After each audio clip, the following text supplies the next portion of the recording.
Greetings and welcome, everyone. You are in another episode of the Health, Wisdom, and Wealth Show. I'm Velan Hawkins. I'm your host, and today's guest. This is going to be such an interesting conversation, and it's going to be a little different than what we've done before as well, and you'll see why. So make sure that you check out the entire interview. Our guest today is Flowers Fields. And while I'm contemplating how to really get into all of this, I want you to know a few things about Flowers. She is actually an awesome, healthy lifestyle advocate who is a 41-year-long vegan. She's a gardener and an essential contributor to the growth in the operations of a nonprofit organization that operates globally called gentleworld.org. Flowers is an educator and she's helped numerous individuals learn the vegan lifestyle from cooking, how to cook, what to cook, to being in nature and caring for the trees. She's helped establish educational centers in both Hawaii and New Zealand through gentleworld.org. Flowers is also involved in a project that I'm a part of, WeDidIt.Health, that's focused on capturing the statistics from vegans and whole food plant-based lifestyle livers that have had some health improvements by answering one question. It's a one question survey. How have you benefited from a plant-based lifestyle? And we've got people saying everything from weight loss to releasing medications to their blood count changing to all types of things, headaches gone. Those stats are integrated into a scoreboard showing people the overall impact of their feedback and the stories that they share. Some are just totally amazing that actually further a movement, this movement to helping heal people, animals, and the planet. And right now, I just want to say, welcome, Flowers. It's so great to have you here today. Thank you, Veland, for having me on the show. It's a pleasure. Awesome.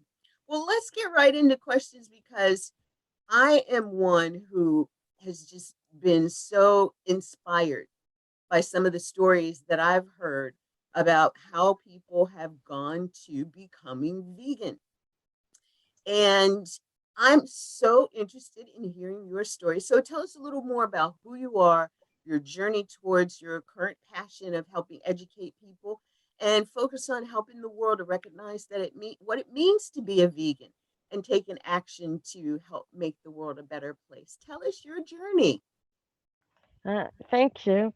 Well, I started actually when I was 12 years old in 1972. I went to a summer camp, and this camper, he took a fork and he put it in a round deli slab of meat. It was a leg of a lamb.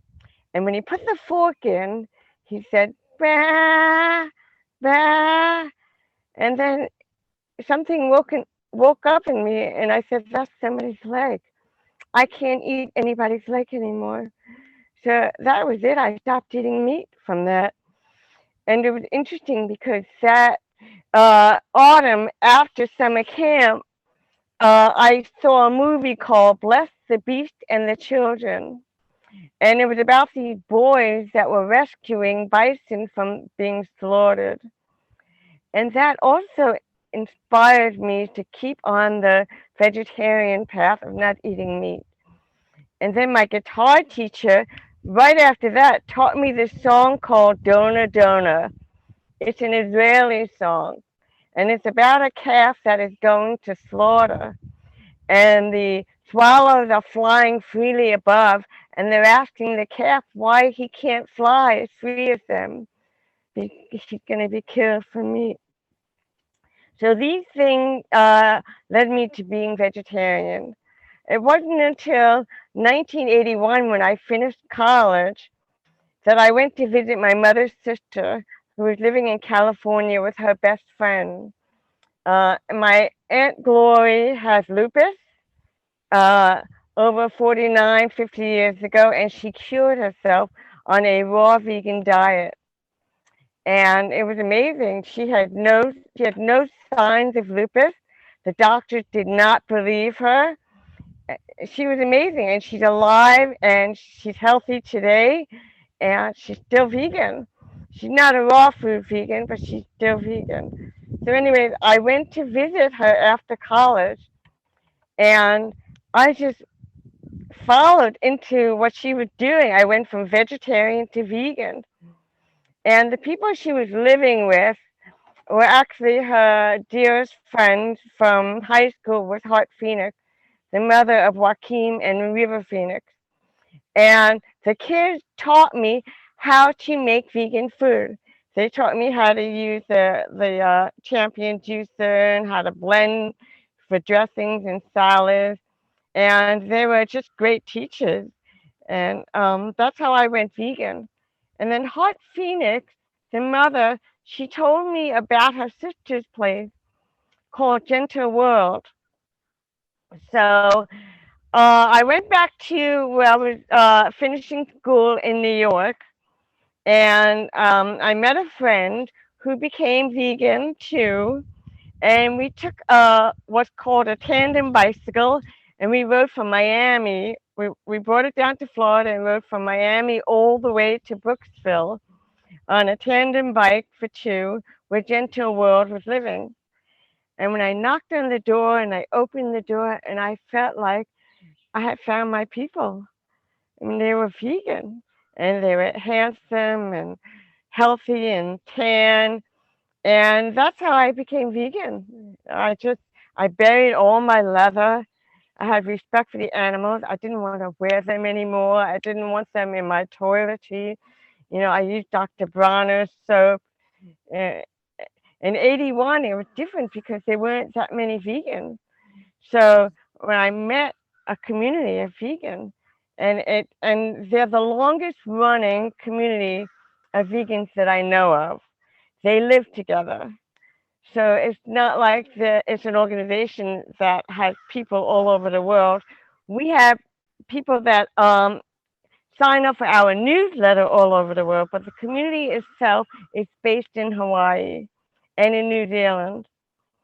And I'm living with them. I have done so much. We've had vegan restaurants, wholesale food business.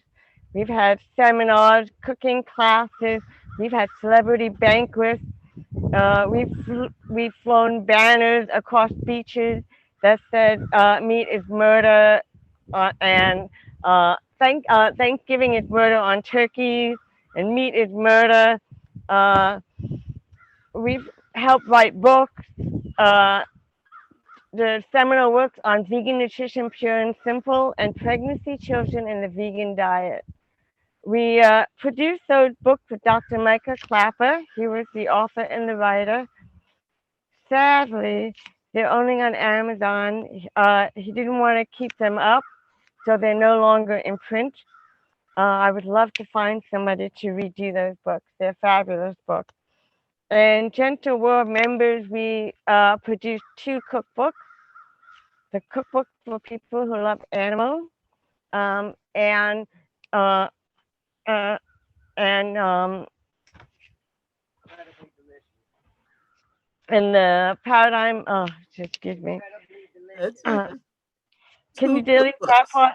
Yeah, yeah. Two Two cookbooks. cookbooks. Yeah, incredibly That's delicious. The vegan paradigm cookbook. The second one, gotcha. incredibly delicious. The vegan paradigm cookbook. And Gotcha. that was a combination of when we had our restaurant and the wholesale food business in Hawaii, in Maui, Hawaii. And it's just been a great experience. And so many people have come through us, and they've become vegan from living with us, like Dr. Micah Clapper or the Phoenix family. Or I remember when Dr. Clapper went off and he started working with John Robbins. So Mhm. from that, John Robbins has the whole food revolution. It's Mhm. almost like, you start something and then it bubbles out and it creates a movement of change. And that's what we need. We need an evolutionary change, a paradigm shift that will change the entire planet. And I believe being vegan is what will be the paradigm shift for everyone to change. Well, I love That's that. me. I love That's that. me. Speaking of everyone changing, I think that there's a lot of information out there about veganism. There's a lot of misinformation. There's a lot of misunderstanding, even from people who think that they're vegan. And one of my friends, Dr. Teher, calls them um, bad food vegans or junk food vegans. That's what he calls them.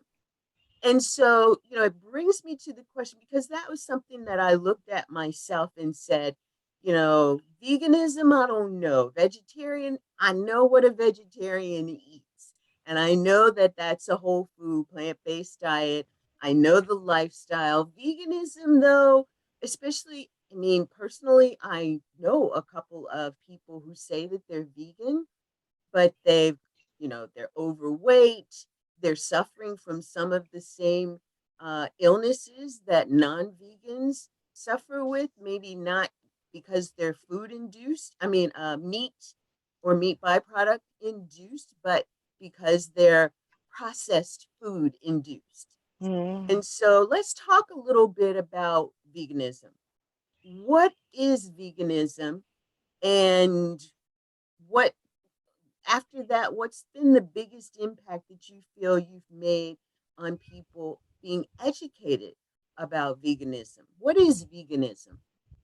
It's the abstaining from the use of animals in any way, shape, or form.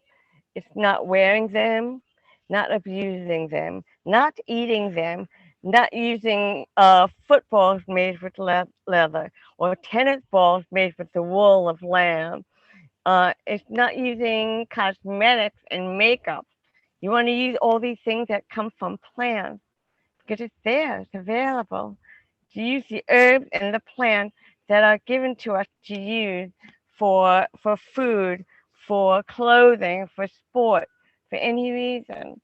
So to be vegan is to respect all life and realize that every life uh, has an opportunity to live and a chance to live, and it is not for us to take somebody's life away, whether it be a human or a pig or a chicken or a bear.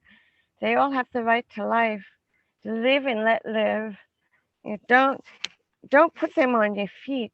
Why wear somebody's skin on your feet when you can buy shoes made from Norgahide or all these man-made leathers that they have now or hemp?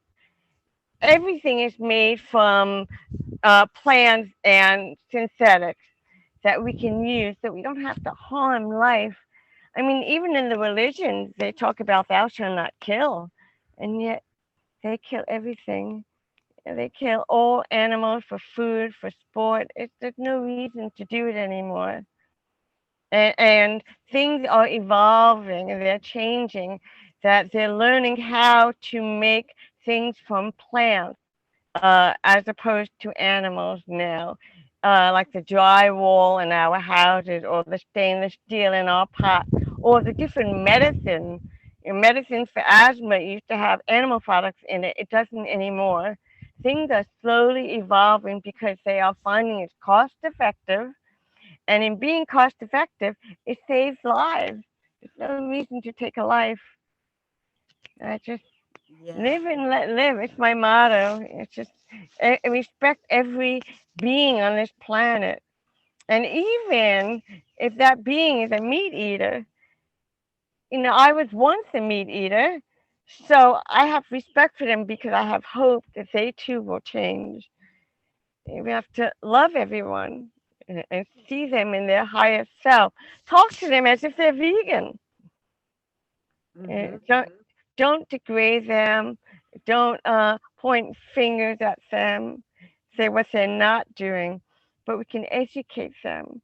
You know, if somebody has a heart problem or thyroid issues or they want to lose weight, we can give them ways that they can perhaps show interest in doing, like going on the one thing, just one thing for health, or the gentleworld.org website, or the PCRM website, or Not Milk. I mean, there are hundreds and Yes. thousands of websites that we can share with people and videos. There are over 120 videos. I mean, I have 115 of them that I'm happy to share with people that can educate them and show them alternative ways that they can live and be healthy and grow to have more compassion in their heart. Because the world really needs it. I mean, the world is hurting. And I don't know how we're going to do it, how we're going to turn it around and get rid of the violence. And we just have to be gentle ourselves and be kind to all life. And maybe there's something good in the future. Maybe there's a new world coming where everyone is safe, you know, where the lion does lay with the lamb. Mm-hmm. And Mm-hmm. maybe there's a space up ahead. I don't know. Uh, but I could pray and do what I can here and now to see if I Yes. can make a difference in the world. Uh, Yes. Well, 'Cause you I truly feel, are. You truly are making a difference in the world. And I took a look at some of the information on the gentleworld.org website. Tell us a bit more about their story. You told us about how you connected with them.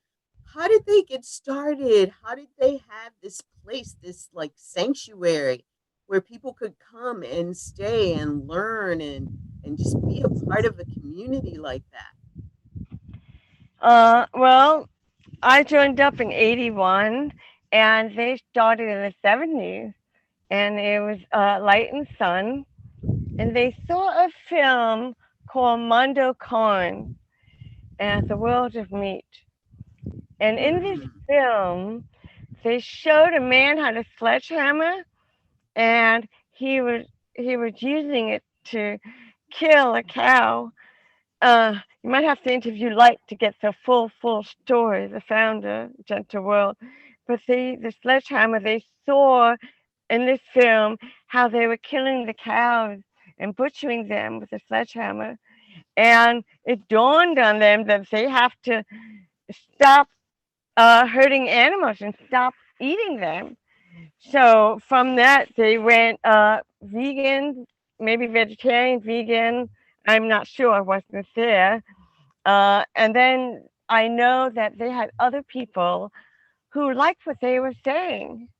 They, you know, about not eating animals and that we should be kind to all life. And they just joined up and they traveled through the United States. Eventually, they bought a small piece in Brooksville, Florida, and um, they all lived there. And there were about, I don't know, 18, 20 people at the time. And they worked together. They sold avocados and various star fruits and watermelon in South Florida, and they sold it all through the flea markets all through Florida, the state of Florida market. And they started doing seminars. You know, Dr. Clapper came along, and that helped. And with him, we would have seminars with cooking classes where he would speak, and Light would speak, and Sun would speak about the reason to be vegan and why we should. I mean, you have to realize that back then, the people that we met were meat eaters. So when you had seminars, it was the meat eaters that came to visit with us and to learn what it was to be vegan. It's a different world now because when we have seminars, when we have cooking classes, or we show videos, or we have doctors speak, everybody knows what the word vegan is. And many people that come are already vegetarian or vegan. It's a different world. And the people that visit Gentle World, many of them are vegans and vegetarian. They don't come as meat eaters anymore. It's changed so much. The guests that come to our events uh, are very often not meat eaters, but it used to be where we had to explain to them why it was wrong to kill cows for meat or for milk or for clothes. And we had to explain the health benefits of eating plant based. And we had to explain more our reason for eating plants. So, Gentle World as a group, we've done things. We've been to animal rights conferences. We've written books. Uh, as I said, we've done weekly seminars. We have where we invite people to come and stay with us for a week for free. And us members, we pay for all of this, and we don't get many donations. I wish we did. I wish that would change. And we don't get that many grants. We get some, but the people come and they stay with us for a week, and in exchange, they learn how to cook vegan, how to garden veganically, how to take care of animals, how to uh, look at the products that they're using on their skin and their hair, and how to change it to plant-based. We show them movies and videos. We try to inspire them to keep going on their journey and to eventually become examples themselves of vegan. Uh, um, Gentle World have done many things. We've been an inspiration to those that can be an inspiration to others. So I feel like um, we created so many things way back then, and we used to talk about, oh, maybe there'll be a lot of restaurants one day, or maybe there'll be all kind of vegan food that we can get, because back then you couldn't get all this food. We made our own milk out of sunflowers and cashews and occasionally almonds, but they were expensive. We made our own bread. 2, 3 times a week we were baking bread, and we made our own everything. We baked everything from scratch. The only thing that existed, I remember, was we were able to get tofu, but we made our own ice cream. We made our own mayo. We were making mayo before Veganase and mayonnaise and all these new vegan mayos that are out. We had to do it ourselves. So we learned how to make food, and we opened restaurants.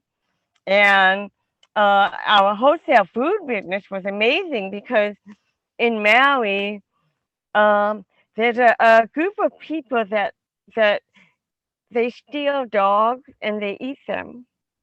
So one of the great joys we had was our wraps and our baked goods and our soups went into these little mom and pop stores where people that normally would go for animal products and eat dogs would buy our products. You know, Wow. they were selling, wraps. They were buying our products.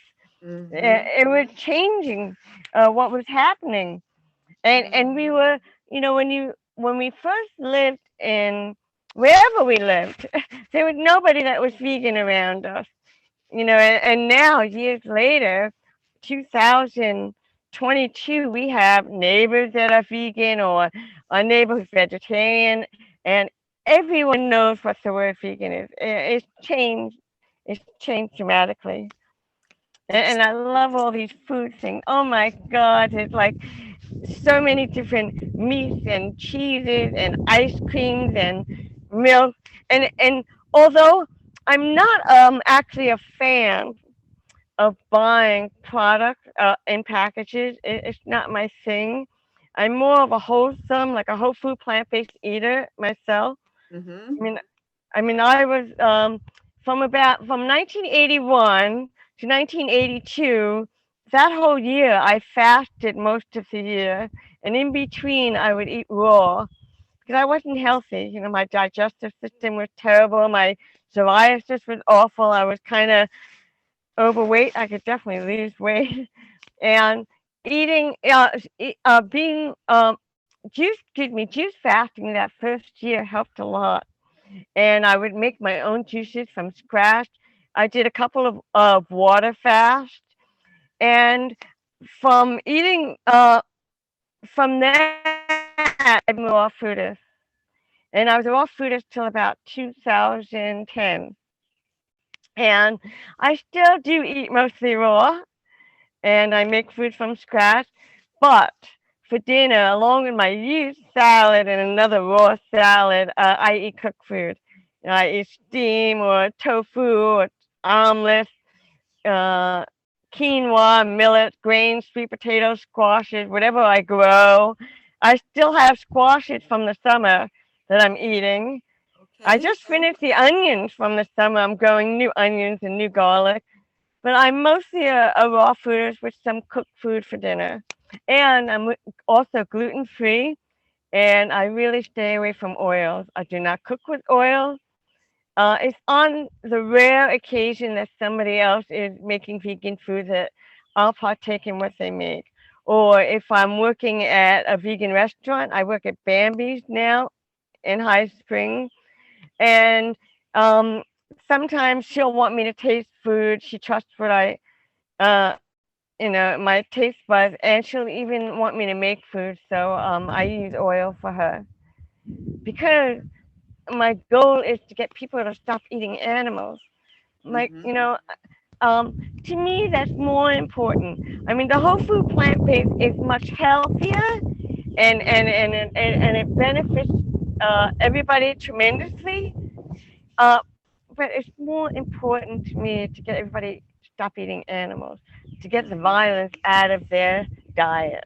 Mm-hmm. That to I me is the I think goal. that's an important thing too, because I really shudder to think I never thought about it before a certain point in time where, knowing that they're herding these animals into these slaughterhouses, and these animals are smart. They know what's going on. They know they're being led to their death. And then, I don't know if they know they're being eaten by others, but just to know that, the cows and dairy cows are being treated the way that they are so that they consistently give milk. And then they have their babies taken away from them. And, you don't think about these things. And, I was thinking about, well, what about the sheep? Okay, you don't want to eat the lamb, you don't want to eat the sheep, but their wool is something different. It's made so that we can utilize that. It's not Right. doing harm to shave their wool. I mean, it's like somebody cutting all their hair off so that a wig can be made so a cancer patient who's lost all their hair can have a wig. I mean, that's the kind of thing that it is for me. However, Well, wait, I have to stop you there. The wool industry, it's one thing when you have a sheep and you cut their hair and they feel cooler, but the industry is horrible. I mean, they don't just shear them, they cut them. They're bleeding, they get sores. It's a commodity. The sheep has become a commodity. It's not your neighborhood sheep. It's just for money. So they don't care how they cut them. So you see them with open sores and bleeding, and they get oh, infected. So I will not wear wool. I will not wear silk, uh, no leather. I will not eat honey because even honey, I mean, the bees are free to fly and to pollinate flowers, but we put them in a box and we spray sugar water. We force feed them sugar water so that they can produce honey that we steal from them. We rob it from them, and they use that honey to feed their colony. I mean, we might leave them some, but we take their food away. And then we take bees, and they run bees through a vacuum to get the pollen off their legs. and the vacuum pulls their legs off. So they're going to them and it vacuums their legs off. It's a commodity. So I don't want to wear wool. I don't want to use any bee products. Uh, it's not sustainable. And not only that, but we come from a world where Jews were enslaved in the Holocaust, blacks were enslaved, and there are still slaves, human slaves going on in this world. Sex Mhm. slaves, women are slaves to husbands. I mean, genital mutilation. There's a lot of weird stuff going on. We do the Mhm. same thing to animals. We Mhm. enslave them. So we have to stop, enslaving all beings, no matter what color, what race, what size they are, if they have fur, if they don't have fur, if they have 5 legs or 10 legs or two. We just have to stop enslaving all beings. For especially for clothes, no reason to wear anything with silk. They make silk now out of plants. They make wool out of plants now. They make leather out of cactus and flowers and bamboo. I mean, they make all this stuff out of plants. So we don't have to wear wool anymore. Uh, Oh that's my goodness.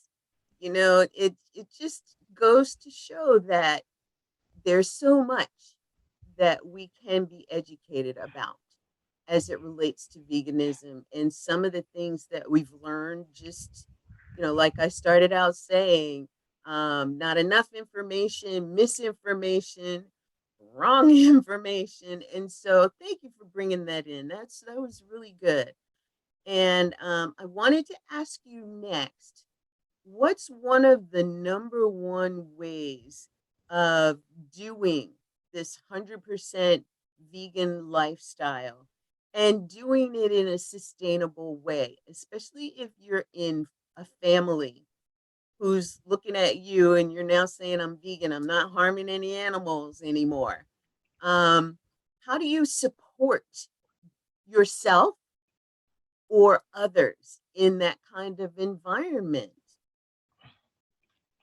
well, when I first went vegan years ago, my family was larger, and we would have events, family gatherings, and of course, I was the only vegan, unless by chance my aunt Glory was there with me because she'd been vegan longer than me, and we would bring our own food. We have a family holiday gathering, and they would have theirs, but I would bring seitan, and I would bring things that might, they would want to eat to replace the things that they were used to eating. Like seitan was like a meat replacement. Or I would bring vegan cream cheese to put on their bagels. I would try to replicate what they would like, what they would eat uh, from animals, and they ate my food up. They loved my food. I mean, I used to make shrimp scampi for my mother, but the shrimp was made from plants from Mewa. It's a shop in New York City that makes vegan seafood, and I would make it for my mom because she had to have her seafood and her shrimp and her meat, but she loved it. She loved the shrimp scampi. So what I would do is make food for them to eat and serve it to them, and be a light in their world, be a light being and showing them, trying not to push it on them, but just being an example and serving them food. That was one of the things about Gentle World. We believed in feeding people and serving food and let the food do the talking. Mhm. So, I like to, like my neighbor here, um, I got a coupon, and I actually bought for her granddaughter. I bought her veggie hot dogs and vegan chicken, all the plant-based things that the granddaughter would eat, and vegan cheeses. So to turn them on, to give them an opportunity to see other things that they would just walk by. So now when they go to the store, they say, "Oh, that's what flowers got us. Let's try some of that." So it gives them an opportunity to try the food. And one of the things that I like doing before the pandemic is food sampling, turning people on to different foods so Mhm, that they have an opportunity to try it, whereas they normally might not. So mhm, I think food is the best way, serving people food and food sample and turning people on. I mean, I like it when you go to Costco or Trader Joe's, and I'm impressed when they sample out the vegan food. I mean, they do the other stuff too, but they sample out the vegan food because it gives people an opportunity. They say a Boca Burger. This is available here. What is it? Sometimes they don't even realize that it's made from plants, but it steers them in the direction that plant foods can be delicious. mhm. So I think I feeding people is important. I love that. What a great idea. Um, Ways to influence others is to be the example, and not just by what you do for yourself, but in sharing the foods. I love that. Um, let's talk a little bit about something that's really exciting in our worlds and coming up all over the world, but we're focused on the US. And in particular, these things are events that are coming up. Now that the pandemic has got us to where we're coming back out again, we're seeing something that was started pre pandemic, but I think is really going to shift in the upcoming months and years. And that's Veg Fest and vegan festivals. And I know you had an idea that we've actually implemented with the WeDidIt.Health program and Just One Thing for Health that's going to be happening in major cities all across the US. So let's talk about how this is happening. What are we going to be doing? You explain the idea that Okay. we're going to be implementing. Okay. Uh, well, I just want you to say before I get into that, I want you to say the very first Veg Fest uh, we put on was in the early '80s, and we didn't know of any Veg Fest prior to that.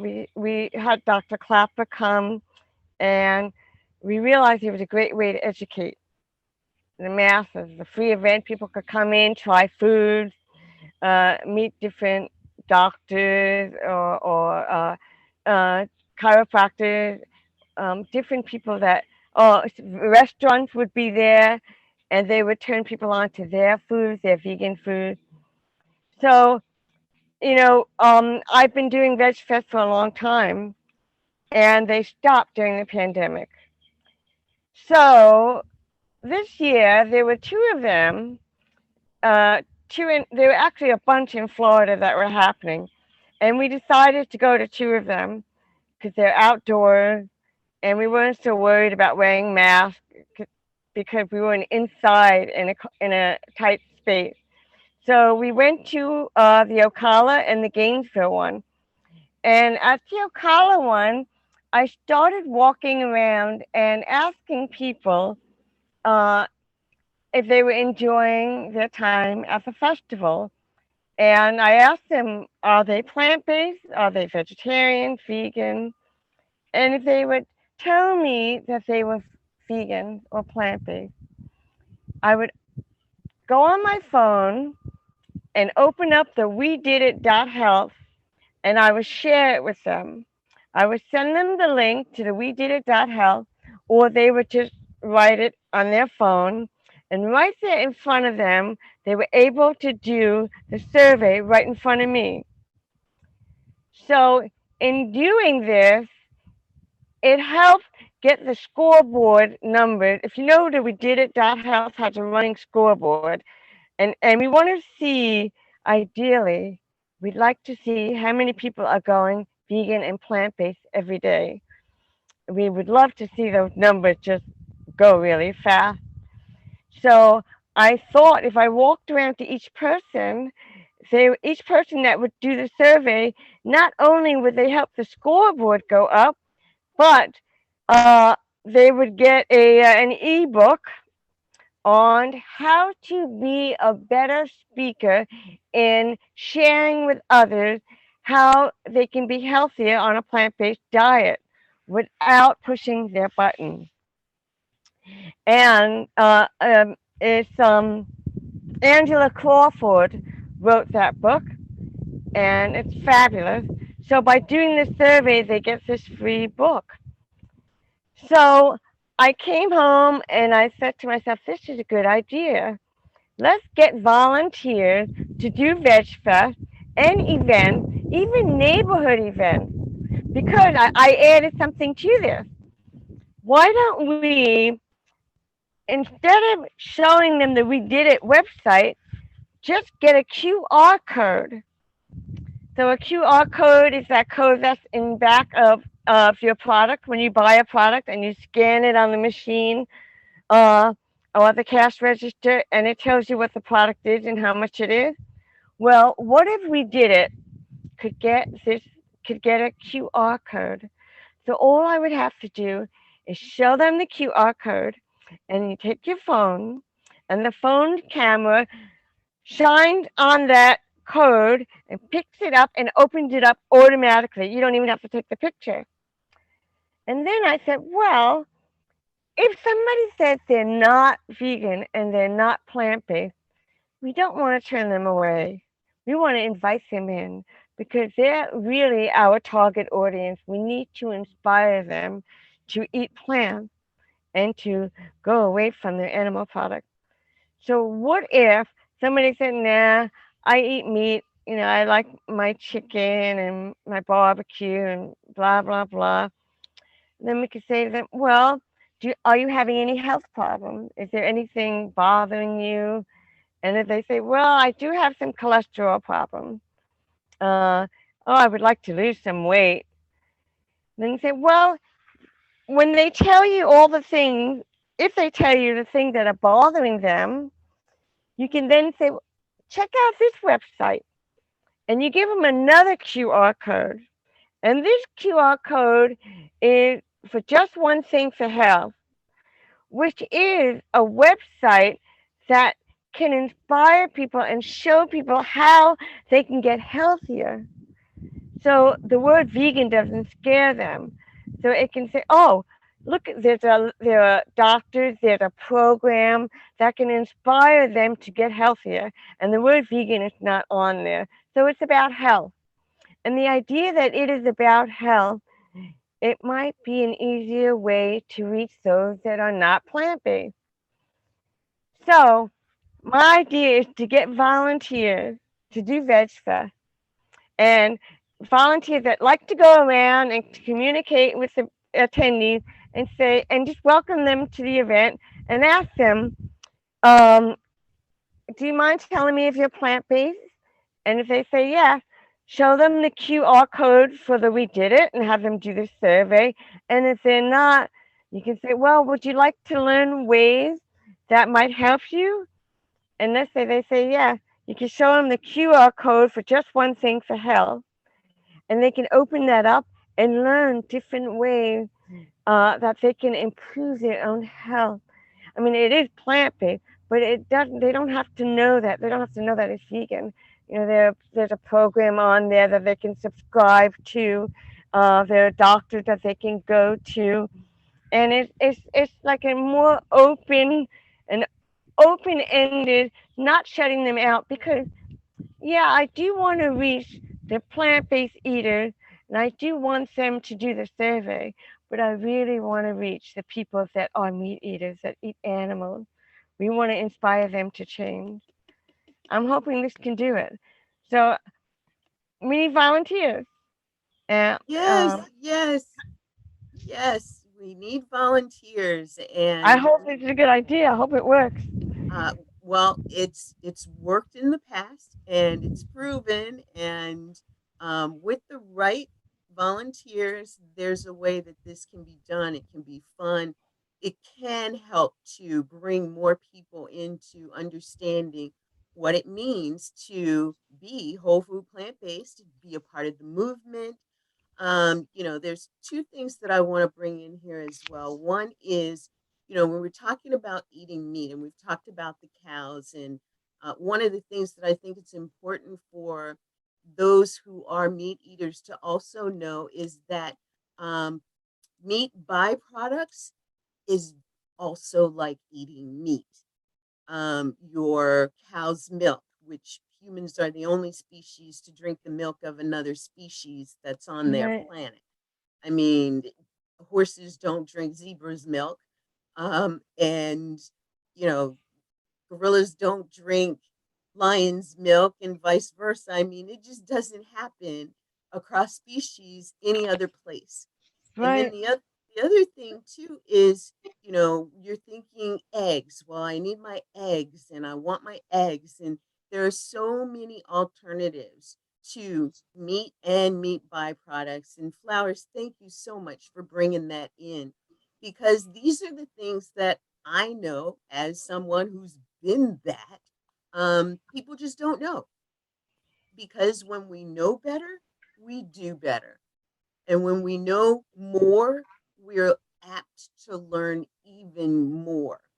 One of the things that I've been really tuned into as well is the impact of of meat in the different cultural settings. Like African Americans are lactose intolerant for the most part. And so you see a lot of disease coming, eczema and psoriasis and, hair loss and digestive issues in the African American community. Yet we don't make the connection. We haven't made the connection that milk and meat could potentially be the cause. There's so many illnesses that we suffer from across cultures that are foodborne illnesses, and most because they're meat and meat byproducts that are right. impacting us. And so, having said all of that, and as we're bringing our interview to a close, Flowers, I want to ask you, is there some wisdom that you can share with our audience that I know they will take away with them and it will have a positive impact on them? Please enlighten us. Uh, well, what if we greeted each being as though their day depended upon your good morning and their night upon your good evening and their life upon your good nature? What if we greeted each being in kindness and in love and and wanting to lift their spirits with a smile, whether it be a human or an animal? What a different world it would be. And if we truly did what the golden rule says, to do unto others as you would have them do unto you, to include all life. If we gave, we want love, we want to be respected, all the things that we want. If we give to others, then we hope it will come to us. So if we could be an example of the golden rule, because humans don't realize that the golden rule goes beyond humans. It goes to all life. You do unto others as you would have them do unto you. It goes to every cow and every bee and every ant. I mean, because that cow, he or she wants to live with her baby. She doesn't want her baby taken away from her at birth. I mean, you can really hear, you can it when you see it, you can hear the scream of the mother and the baby because they're being taken apart. So what if we live with the golden rule and we let all beings live out their lives in peace and harmony? Um, it would be a different world, a different planet. It would be a vegan world, a gentle world, where every being is kind. So I know it's hard, but the first thing we can do, I mean, what is the worst thing we do in our lives? You look at your own life and say, what is the worst thing I do? So if eating meat or eating animals or eating somebody's mother or brother is the worst thing, then you have to let go of it. Let go of it and move up. Raise yourself, raise your bottom line, just let it go and move up. Raise your consciousness. There's no reason that we have to live in our lower selves. We can let it go. So if we become plant based, then we can still grow. We can still learn. Well, what's the next thing you do? Oh, maybe I yell too much, or slam the doors too much. So take a look at our own selves. Take a mirror and look at ourselves and say, what is it that I do that's not good? And see if you can change it and walk away from it. So the bottom line is eating animals. So I think if we all stopped eating animals, there would be no war. I Mm-hmm. mean, the Mm-hmm. men with these wars, Mm-hmm. maybe if we made them vegan, somehow, if we change the planet, become more peaceful. Because if you look at animals and what they eat, it's their food source that determines their nature, whether it be gentle or violent. Mm-hmm. So, a rabbit eats, they eat plants, they eat grass, and they'll steal carrots from you, but they're a gentle being. But a lion is not a gentle being. They have to kill for their food. So it's their food source that determine whether they are a kind or a violent being. Mm-hmm. So we have to Mm. change our food source. We Oh, have to evolve our consciousness. that was so, so good. I love that. Evolve our consciousness and be conscious of the food that you eat that becomes your nature or is your nature. Our nature as humans was not primarily eating meat. It was not. I mean, our teeth aren't made to eat meat. They're made for plant consumption and whole foods. And so, it's interesting that, um, we've lived the last decades and centuries. And, even going back to Einstein, who said that the doctors of the future will not cure illness with medicine, but with food. And that's going back to the beginning before there was medicine, there was food. Hippocrates, Yes. right? Yeah. Yeah. Hippocrates, let thy food be thy medicine. Yeah. And that's the way it should be. And it's true, eating all this dead flesh is killing us. It's killing the planet. It's destroying us. We have to stop. And I don't know how else we're going to change. We have to get rid of the violence. We have to choose peace, and we have to choose kindness. And I don't know how we're going to do it. The world just uh, it's a little frightening. But the good news is that there is so much vegan food going on now. I mean, if you look at the Vet Economist, every single day they list like 5, 6, 7, 8, 9 different foods that are available. Different food every single day. It's amazing. It's amazing what's going on. It's something new is coming. So just that the corporations are seeing that the plants are where it's at. I mean, there are big meat corporations that are now spreading out because they see that people are buying less and less meat. Yep. So their corporations are buying plant food, Yep. yeah, and they're buying up these smaller mom and pop new plant foods. Uh, in a way, it's good because the corporations have the money to spread it throughout the world. They can get that burger and send it all the way to China and Europe and spread it out. Um, so yeah, the world has to change in that way, and it is, and because the corporations are so into money, we have to show them that we don't want the meat anymore, that we will support the plant-based industry, and that's what we're buying. So they're Mhm. buying it up. They're buying Silk Milk, and they're buying Boca, and they're buying all Mhm. these vegan corporations, and you'll see when you go shopping at the store where the whole section was all milk, it's now like half of it is plant-based milk. Yep. I mean, we're Mhm. just taking over, Mhm. and the cheeses where there was no vegan cheeses, then there was just one, and now there's two or three.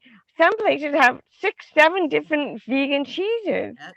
Yep. I mean, it's growing. It's kind of it's exciting. So I have to focus on the goodness and the positive changes that are happening, Mhm. and let go of our uh, fears, because the fear of the war and everything else, it can overtake everything. But we got to keep eating plants. We have to keep consuming gentle food so we can create gentleness, and that women will eventually give birth to vegans instead Yes, of I was giving gonna birth to bring that up. warriors. Instead of Born. giving birth to warriors, to boys that will become soldiers, let's give birth to plant-based eaters that will garden and grow fruits and vegetables and make this earth a paradise. Yep. That it And is that's the dream, intended paradise to and be. earth. Mhm. And I love what you're saying, and the fact that plants, the cycle of a plant is such that it grows for a purpose, and that purpose can be to be consumed, because it's made to regenerate, to grow again. And that's one of the reasons why we're looking at non-GMO, to Mm. alter the seeds to make them only produce one time, is a ploy to get you to buy more seeds.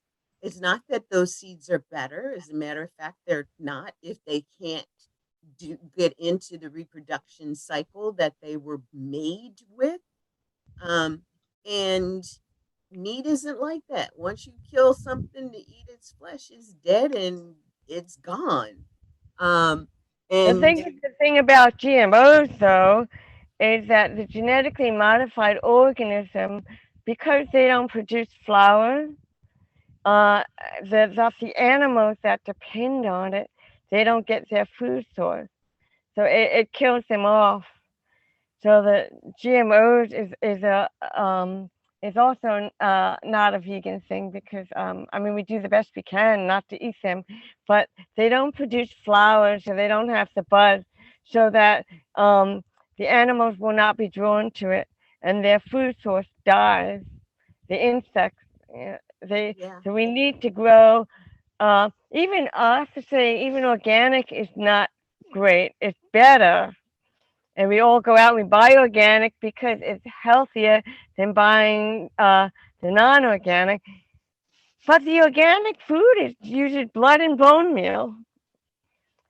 We have to eventually.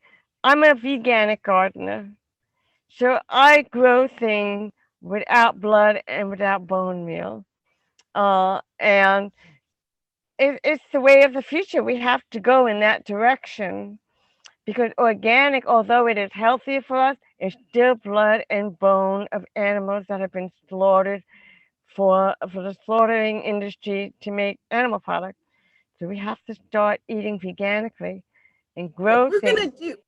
Let's do another show where we actually get deeper into the veganically grown foods, and how you do that. What kind of soil do you need for that? Can you do that in your backyard or on your deck with a hydroponic garden? I mean, well, if a hydroponic garden, you don't need soil, but let's do another show where we actually explore some of that in the conversation. I would love that. And looking at the time, I want to make sure that our audience knows that we're so grateful that you took the time to watch this show and to be a part of this conversation. Please drop your comments below. We'd love to respond. We'd love to share more information with you. And if you're interested in volunteering at one of the local veg fests that's in your area, to not only go and sample some of the veggie foods, but to be a part of asking the question, are you vegan? And have you had any health benefit from being a vegan? Do the survey. And if not, here's a resource that might be of interest to you with the Just One Thing for Health email series, because I think that that is one of the ways that we can really help to spread the word and really encourage others to do your research. It's nothing like going to the hospital and seeing someone in there actually complaining about something that you know is a foodborne illness. And if that person is your loved one who doesn't want to change, it's really only a matter of time and the sufficiency and the delivery of the information that's provided for them to say, okay, there is a way. It isn't as hard as I thought it was going to be. And I do have a chance to change this. So we welcome you again. Put your comments below, share this video. Let us know if you'd be interested in being a volunteer. And thank you for joining us today. Thank you, Flowers, for being our Thank guest you for today. having me here, Velin. It's been a This was pleasure. Thank you so much. so great. I'm glad.